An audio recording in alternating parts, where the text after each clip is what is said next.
Assalamualaikum warahmatullahi wabarakatuh. Halo teman-teman semua, selamat datang kembali di Kaluman Story. Di video kali ini, admin akan membawakan sebuah cerita yang berjudul Boneka dari Rumah Nenek, bagian 5. Sudah 3 hari Arin terbaring di ranjang rumah sakit.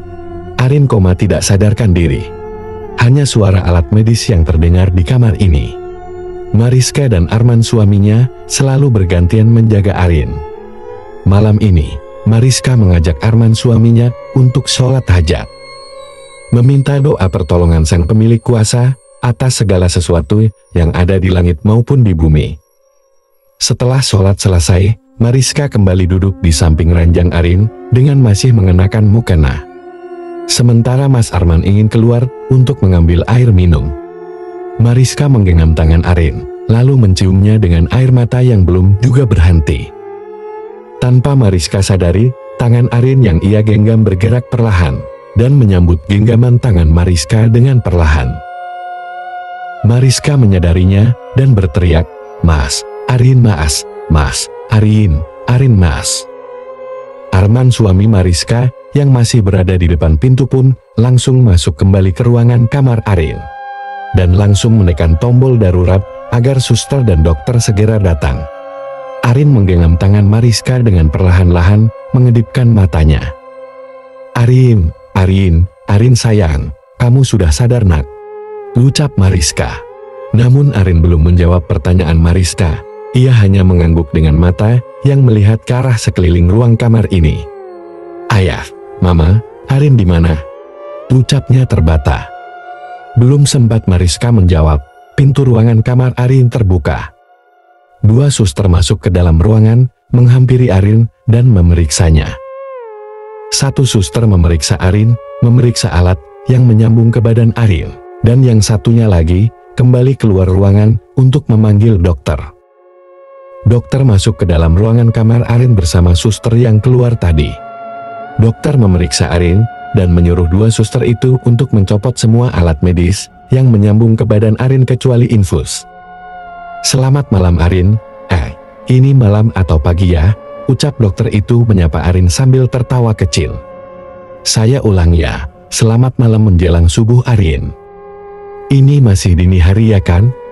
Arin kangen gak sama mama ayahnya?" Arin mengangguk mendengar pertanyaan dokter itu. Ia pun tersenyum. "Alhamdulillah Arin sudah sadarkan diri, sekarang tinggal pemulihan saja," ucap dokter itu sambil permisi keluar meninggalkan kami di ruangan ini. Mariska memeluk Arin menciumnya melepas rindu kepada anak semata wayangnya ini. Hari ini, Arin belum diperbolehkan untuk pulang ke rumah, karena keadaannya masih lemah. Arin juga masih belum sehat. Namun Arin sudah bisa makan, dan bersanda gurau dengan Mariska dan Mas Arman.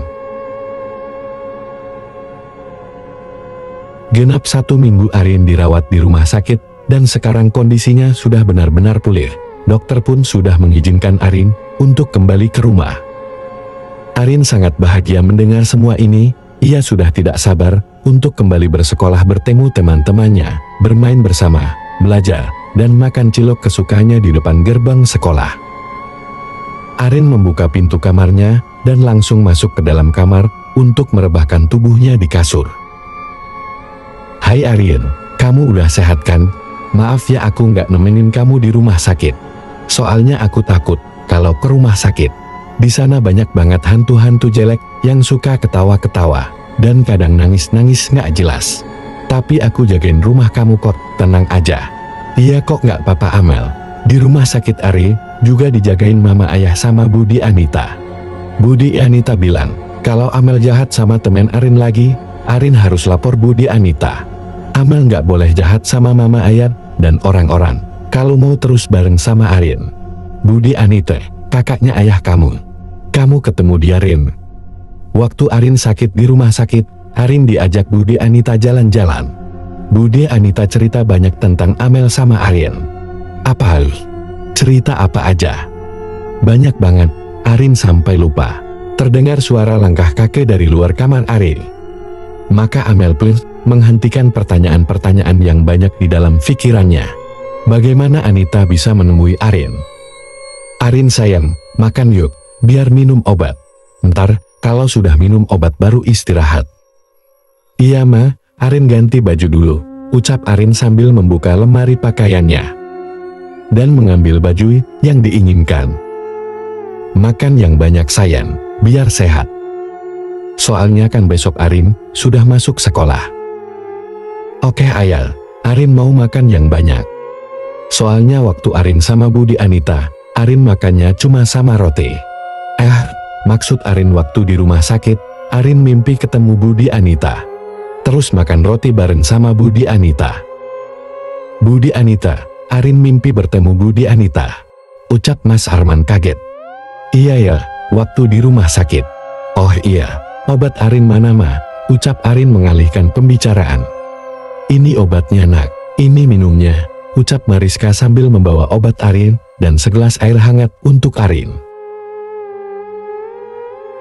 Malam ini, Mas Arman masih bersama laptop dan berkas-berkas yang berserak di atas meja kerjanya. Sepertinya ia mengerjakan banyak pekerjaan yang tertunda karena mengurus Arin di rumah sakit.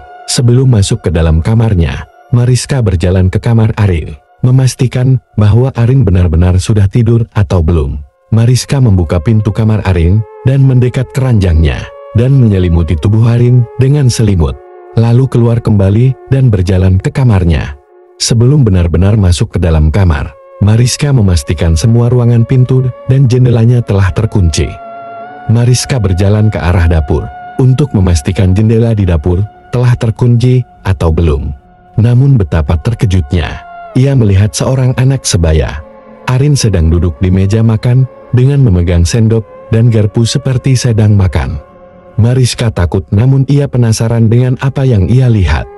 Sehingga ia menyalakan saklar listrik yang berada di samping kulkas, untuk melihat dengan jelas siapa yang sedang duduk di meja makan itu. Ruangan dapur ini sudah terang, dan meja makan yang tadinya Mariska melihat ada anak seusia Arin sedang makan, sekarang tak terlihat. Mungkin halusinasiku saja, ucap Mariska dalam hati dan berjalan ke arah jendela, memastikan sudah dikunci atau belum, lalu mematikan kembali saklar lampu ruangan dapur ini. Mariska terkejut mendengar suara piring dan sendok beradu seperti orang sedang makan di arah meja makan. Mariska menoleh ke asal suara itu. Ternyata di sana ia melihat anak seusia Arin sedang makan di meja makan itu. Dengan refleks, Mariska menghidupkan saklar lampu kembali. Namun tetap saja tidak terlihat apapun di sana. Bahkan suara seperti sendok dan piring beradu itu tak kudengar lagi. Lantas ia mematikan saklar lampu itu kembali dan benar saja. Seorang anak seusia Arin menggeser kursi meja makan, membawa piring dan meletakkannya di wastafel, lalu mencucinya. Dengan badan yang sudah lemah dan merinding hebat, Mariska mencoba menekan saklar lampu ruang dapur ini. Namun sudah ia tekan-tekan lampunya tidak bisa menyala. Sampai anak itu selesai mencuci piring dan meletakkan piring ke rak piring. Lalu pergi entah kemana. Mariska masih terus menekan-nekan saklar listrik itu hingga saklar itu akhirnya menyala. Namun anak itu sudah tidak ada di ruangan dapur ini.